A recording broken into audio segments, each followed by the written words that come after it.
Merry Christmas and welcome to First Impressions, where we give our initial thoughts about comics, video games, and TV shows and movies. And today we're only going to be doing comics. It's going to be comics for December 17th? You know, today. December 17th, right? Sure. I think it's the 17th. And we've been It is celebrating. There's a party at our house today. It's Michael's birthday, Michael McAvoy, our roommate. Happy birthday. So I'm a little special. You're a little special. Not that special. Oof. So today, comics, December 17th. So let's tell them a little bit about my name is K.'Arl Li. And I'm Jaysen Headley. And let's tell them about the stars. Right, we have a rating system which is Yeah, 5 stars long. So that has 2 stars for artwork and 2 stars for writing, and 1 very special star if it deserves a star at the top of the Christmas tree. I think that's why it's there. Merry Christmas! Alright, so we're going to just go, we're going to play this a little bit loose. We're going to go through our poll this week. Yeah. We're just going to give you our thoughts. Our books entire this week. poll. We're going to talk a little bit more about some of them than others, but we'll tell you what we read this week and show you, because a lot of you have been saying, oh, you've only been doing a couple comics, but since there aren't any movies or video games or TV right now because it's the freaking week before There Christmas. are some books that we will both talk about, and some books we will talk about individually, and some books that we will just fly by. Right. We're trying to get under a minute per book, so Yes. do it! Let's do it! Batman number 37 by Greg Snyder. You know, Scott Greg. Snyder and Greg Capullo. Yeah. I liked it. It was intense. It's dark. It's good. It's actually, I didn't really care for the end game so far up until now. This is everything that Snyder and Capullo's Batman stands for. Like, it's dark, it's twisted, it's intense, it's creepy. I loved it. This was my favorite issue in a long time for Batman, actually. I really loved this issue. I would give it a 4 or a 5, maybe even a 5. I loved it. I'll give it a 4 or 4.5. 4. I've been reading really fast. And is this supposed to be his new face? Yeah, or that's his new look or something. I love that thing, by the way, what happened to where his they face? can see Joker in like historical photos. I thought that was so cool. I missed that. Oh, well, that was cool. I was All right, really next fast. up. Batman and Robin. Batman and Robin. 37. Ooh. Some badass. Somebody crap. came back Batman at the end of this versus book. Apocalypse, y'all. That was cool. I mean, while I was reading, I was wondering, like, is this really, like, do we really believe that, you know, Batman basically beat Darkseid? I don't know. I guess it had to really do with that Chaos Shard. Without that Chaos Shard, his, you know, Omega Beams would have just blasted his ass, right? The action sequence was great. Yeah, it was fun. I loved it. But the moment I mean, obviously, if you guys watch First Impressions, you know we say spoilers.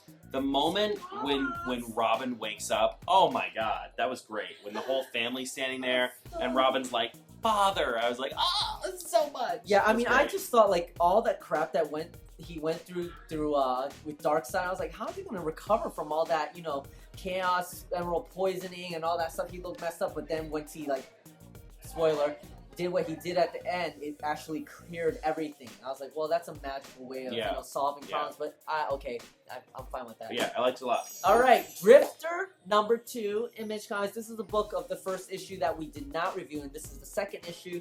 But we read the first issue, and now we're reviewing the second. The art is really, really great in it. Jeez, let me tell. I'm really still on the fence about the story of this book, but the art is so freaking gorgeous. Ivan Brandon and Nick Klein, and I've seen Ivan's work before, and it's interesting. I'm still on board. The great thing about this is this futuristic world. It's like there are a lot of fantasy elements to it that aren't familiar necessarily, and you feel like you're in a completely different world. It's like Dune or something. And that's actually the part I like the most about it, and the fact that the art is just awesome. The art is great. Otherwise, you're not really sure what the story is. The story is a little scattered still, though I do like elements of it. I do like the main character quite a bit. But really, the selling point here, the art is phenomenal. It is so gorgeous. The colors are great. The unknown is really doing it for me. Yeah, cool. Next up, are we rating Go ahead and review that. Let's review that. I'm gonna give it a 3. I was gonna 3.5. Here we go. All right, next up, you read this Harbinger Faith. Harbinger 0. You know, I liked Harbinger and stuff, and I love the fact that they're giving Faith. Well, it's only a one shot, I believe. because she's a character that, you know, originally in the 90s, you know, broke molds because she's not your stereotypical Barbie superhero. And so I thought that was really great, and this is her story, and I thought it was alright. It wasn't anything new. It's like an introductory to her character if you don't read Harbinger, is basically what it is. So for me, I didn't really care, and it's a 0 issue, and it makes lots of sense. I love this variant cover, and so I just give it a 3. 3? Cool. Alright, one of our favorites, Infinite Crisis, Yes. number 6. I didn't read this. What'd Oh, you you read? didn't? What'd you think? I've really been enjoying this book. I love it, and you know what? Even if when I don't like the art, I just like the story enough that I don't mind the art when it's spotty. And it helps if we give free characters every month. Yeah, I love that too. And there's always, you know, I mean, they introduce these characters and it feels really organic, and they're going through the different, you know, New 52 universes, and I feel like it fits straight in with Multiversity, which I love, and we're fans of the game, so it's just so many reasons to like this book, and it's fun, and there's a lot of fun elements to this that, for the same reasons why you would like something like an Elseworlds or a Earth 2 thing. So, though I'm only gonna give it a 3, or do I want to give it 3.5? I'll give it 3. No, you know what? I'll give it a 3.5. Almost 4. Cool. Alright, so we both did read this, Justice League number 37. We're dealing with the Amazo virus here. You know, I do like what this story's doing. I thought I liked the twist at the end. But I really did like, and I've been back and forth on whether I like this Lex Luthor story. I like him sort of having his deal where he's talking about different viruses and why he did what he did and why people don't like him. And you know, I like getting to know him a little bit more. But the opening where they talk about different viruses and viruses that we think are gone but are actually still around, I really liked that. That was, I don't typically think of Jeff Johns as a sophisticated writer. Like, he's a very good storyteller, and he's very good at keeping the DC universe together, but I don't think of him as like, he's no Grant Morrison. Like, he's not a sophisticated storyteller in that way. But that was like, this issue had a very like more complicated, sophisticated way of telling the story, and I appreciated that. I wasn't completely sold on a mesovirus storyline in the first place, and then by the second issue, which this is of the story arc, this is 3rd, right? I thought it was the second. I think this is 3rd. No, I thought it was the second. I think it was the second. But anyways, I became sold on it because all of a sudden I realized, oh, okay, it's just not this. I thought it would be something I would be interested in, but I like the idea that, okay, they took, spoiler, they took the Mazo robot and they took that and made it into like a virus, and Lex Luthor was hoping that would help control metas by, you know, taking away their powers, but inadvertently now, because it's been released and it's giving humans like a virus where they get meta-human powers but then they die, but then it affects meta-humans differently, and then there's a guy who's the patient 0 who has it, and maybe he'll become the new Amazo, and they introduce this Bullet character, and there's this whole conspiracy of who is trying to kill Lex Luthor, who's trying to go against him, and then I thought another cool idea is this: the Mazo virus will somehow create an opportunity for DC Universe to have new metahumans, or somehow mutate them, and imagine each member of the Justice League having new/altered powers because of the Mazo virus. That's what I thought, and I thought, oh, that would be kind of fun and interesting. That'd be cool. And hopefully maybe it'll somehow connect to the future of the DCU and the fact of like having new ways of getting powers. Maybe they'll bring in, you know, like the elements of storylines from, you know, Wildcats and the Wildstorm universe through this. Right. That's what I'm hoping with it. Which so I liked it more in that sense. I'll give it a 4. I'll give it a 4 as well. Alright, one of my favorite books, Lumberjanes number 9, back for a bit of a one-shot now that we know that the book is actually going to continue past its 8-issue initial arc. This story deals with the characters around a campfire telling scary stories, all done with a different artist. I mean, really fun. The stories, some of them were a little silly and they didn't really have like a point to them or an ending. But I love seeing the different artists in this universe. I love seeing the characters. I really do enjoy this book a lot. And I liked this as a one-shot to kind of bridge the gap to the next issue. So I'm going to give it a 4. Alright. Next up, Miss Marvel, number 10. Gosh, I love this book, and I really liked this issue. I love seeing like why these kids are thinking that they should follow this guy, and why they think that they should kind of, their lives don't really mean anything, so they can help their parents like have a better world, and deals with environmental stuff. And I still love this main character, and I love the dog. I love Lockjaw. I love the art. I really did like this issue a lot. I think it's building a lot, and I think it just tells a very fun story that I want to know more about. It sort of almost has, at times, it has a Scott Pilgrim-y vibe to it. It's just really cute, really fun, and I love the diversity of it. I'm going to give it a 4. I like it a lot. Cool. Next up, a brand new #1 from the old Image, small company that we've never heard of before, Image. This is Rumble #1. Yeah, John Acrudi. Haven't seen or heard from him in a while. And the James artist. Herron. Yeah. I think there was some hype on this around this book, and as there is with most Image books, but I liked it. I read it really fast, and I thought it was a nice introduction to the character. And there's these mysterious elements that you don't know what the hell they are, or where they lead to. That it's almost as if they gave you just enough to be interested, but then not enough to answer any questions about anything. So it's almost like incomplete, So it's almost as if I need to read the second book to really kind of get it. But it was like, yes, I enjoyed it enough, to want to read the second book. But I liked it a lot. Yeah, I liked the art. I liked the storytelling. I thought it was definitely a cool introduction to this world and these characters. Because there's lots of unanswered questions, so it's very easy to just like based on that. Yeah. Versus sometimes when you make it too complicated, it's you might not enjoy everything. And this is just simple enough that there's some unanswered questions, and yes, you like it enough to get the It's spooky, it's fun, it seems very grounded, which I like, so I definitely want to read the second issue. What do you give it? Yeah, I'll give it 3, 5, or 4. I'm gonna give it a 4. Cool. So Rumble #1. I don't know, 3 or 3, 5, or 4. Alright, this is all you. Thunderworld Adventures, one of your favorite series from Multiversity here. Yeah, I've been really, really loving the Multiversity stuff, and this is not quite as deep as all the other books. The other books are so meta and so deep, and so much to get from them. And there's still a lot to get from this that you can catch, but because it's from the Fawcett City Comics, Fawcett's universe, Thunderworld, with Shazam, it's gonna be a lighter book because it's a little bit more cartoony, Cameron Stewart, writer of that girl. No, this is not Grant Morrison. Oh, it's Grant Morrison, but the art is by I see, Cameron I see. Got it. And so there's like an homage, I feel like, to those comics, and then there's those new elements that are the New 52 Multiversity crap. Sorry, but I like the new introduction to the ideas of Sylvana being like a Shazam type of thing, and him having his own family. Spoiler alert.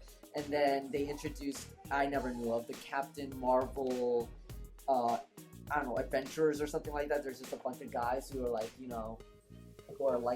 following him or something like that. And so that's like really pulpy and, kind of fun, but it didn't provide the same type of depth as the other books, so I didn't like it as much, but it provides variety. And so I appreciate it for that. And I give it a 3. Cool. Alright, next up, Miles Morales, The Ultimate Spider-Man, #8. Gosh, you guys know I love this series. I'm a huge fan of Ultimate Spider-Man. If I haven't said it on the show before, I'll say it now. I own every issue of this book. I did not like this issue at all. What do you think? Well, because it was this big flashback that explains this big spoiler, like, oh my god, really? That you never knew about his father. Which is cool and makes sense, but it felt really wasn't. It really wasn't that exciting. Yeah, oh my god, really? Very inserted. I mean, the surprising part of it, like of him, spoiler alert, being basically in S.H.I.E.L.D. is the big thing, but then the whole story of how it got there, it was like, oh, alright, but then it felt very pushed into the middle of the story. Right before, because I was a little behind, right before this, reading this, I read the issue before, where we get the big shock at the end that his girlfriend, that Miles Morales' girlfriend, her parents are part of Hydra. That's an oh my god, what moment. But his dad being part of S.H.I.E.L.D., I don't care. I didn't really care for the artwork in this issue. I think the flashback was completely pointless, and it just didn't add anything to me. It did feel like a filler issue. Like, you could have explained his whole backstory in a page. Kinda, yeah. I mean, but they maybe tried to add depth to the character and a little bit more story, you know, but I kept hoping that it would flash back to the present, like the whole issue, so that we just get on with the story, because I want to know more about what's going on. And I just did not care about this issue at all. I maybe a 2. I almost want to give it a 1, but I'll give it a 2. For good measure. You read this, Supergirl, number 37. Number 37. And so, you know, I read this because the first issue of the new creative team was 36, and this is the second issue where it really starts off with the new premise, which is Supergirl is in a cosmic university school that's to train people, super beings from other planets to protect their own planets. You know, it's the best of the best type of thing. So it's introducing lots of different characters and lots of new elements of the school. They recognize that there's a Green Lantern Corps, and it really, really reminds me of the Legion of Superheroes. All these other characters, there's like this wolf character, and there's, you know, all these classmates she has, and all the classes basically teach them all about all the other worlds and how to fight and how to, you know, be this galactic guardian. And but then they're also using them to fight their own wars or to protect the universe in a way, and it almost seems a little weird or wrong about it. And I'm not completely sold yet, but I might give it another shot, like just to see what else there is to it, because they're just introducing the characters in this issue, but it wasn't like, whoa, it wasn't, you know, amazing. So I gave it a 3. Cool. All right, really quickly, 2 more books. Teen Titans, number 5. Did you get to read this? I didn't. Teen Titans 5, it's like, I guess it's almost like the introductory of the new status quo, but even then, it almost feels like a filler, and they never really get into it. They basically are now entertaining the idea of the new premise. So they're not even in the new premise yet, spoiler alert, is that they are now going to be working with or for Star Labs. Right. But then this is almost like a trial issue of maybe type of thing, and then in between they're out doing another mission, and there's a different artist this time, Hepburn, what's his name? But it's a welcome artist, Scott Hepburn. It's very indie, so it's awesome, because the thing about this new iteration of Teen Titans is that they are more indie. They talk about more mundane stuff. They talk about very meta idea that, you know, they have fans, you know, you know, who follow them around or whatever it is. And these are the moments I'm really enjoying about this new Teen Titans. It's so much better than the previous. And so even though they didn't jump right into the new premise, there's all these little elements that you would like about it, and they seem so much more like a family and friends than they ever did in this last previous iteration. And they introduced Power Girl. So it's, but in a way it still feels a little fillerish. 3.5. Cool. And very last, Wonder Woman, number 37, the second issue from the Finches. I kind of feel exactly how I felt about the last issue. I think the writing is fantastic. I think the art is slightly better in this issue than it was in the first issue. The twist at the end is great. I'm still excited every week to pick up this book. Yeah, and that was a worry I had going into this new creative team, but I still really like what they're doing. Yeah, I gotta say, I am not completely sold on the art yet, but there are actually parts in it where I really love. I love this witch there are character pages where the art is awesome, and there are pages where the art is like, ooh, absolutely, you know, yeah, and but there are many more pages in this issue where the art is awesome than there were in the first issue, so I'll give them that. Okay. I like the art quite a bit more than I did. Looking through the book at the store, I was contemplating.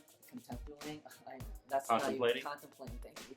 About whether or not I was going to get this book, and I was like, I'm not really sold on it based on the art. But then there was a couple elements. I was like, okay, that's interesting. That witch lady with the spikes coming out of her, I thought that's really cool. And then I got to the last page, and that totally sold me. Pretty I cool. was like, oh my god! Oh my god! And it's. I don't want to spoil it, but it's worth getting for that last page. But what's her name, the writer? What's her actual name?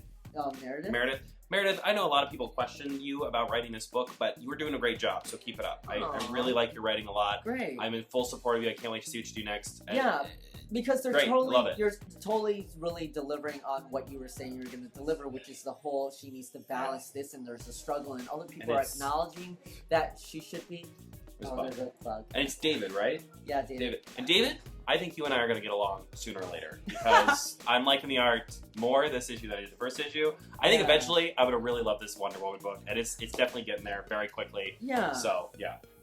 It's got a lot of heart to it, and I like You know, I love what not just the last page, but the page right before it. It introduces, like, potentially the antagonist, and it looks like slightly alien technology, which is another element we don't normally see in Wonder Woman. Alien or technology type of stuff, and so I like that. It almost looks like Lady Styx.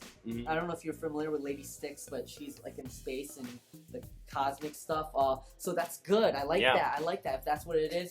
And so just those two last pages, I would have wanted to give this a 4. The rest of it, I don't know. I can give or take. I like those elements of the balance. That part I really liked. So with those and that at the end, I want to give it a 4, but I think I'm gonna give 3.5. I'm gonna give it a 4. I'm excited for what you guys have. Oh God! All right, guys. Well, that is our episode for this week. We are probably not going to be here next week. Next week is Christmas. I don't think anything is really coming out, and we're also going to be celebrating Christmas. So I mean, we might film the episode, but editing it'll might probably not happen. be late. Yeah. So we'll see what happens. But if we don't see it before then, whatever holiday you choose to celebrate, even if it's no holiday at all, we hope you have a wonderful end of December. Merry Christmas, Happy Hanukkah, Happy Kwanzaa, whatever it is. We hope that you at least enjoy yourself. And go enjoy yourself. Go enjoy yourself. Enjoy yourself. And, be merry. And we hope to see you after the new year. We have a whole lot of things planned for the next year for First Impressions. We do. We thank you so much for being with us for this whole first year. This is sort of the end of that, and we're going into a next year. We just are really excited to see what happens next, and I'm sure we'll hopefully have an episode before the new year. Yeah, we'll have something as well. So, I think so. So follow us on Twitter at K'C'arl and at KukaMangaCat.com. Sorry. What? It's almost like a habit. We'll put our blog stuff down there. And Jaysen Headley writes.wordpress.com. And hopefully you're playing Pokemon with us as well. So we will see you after the holidays. See you then. Cheers. Cheers.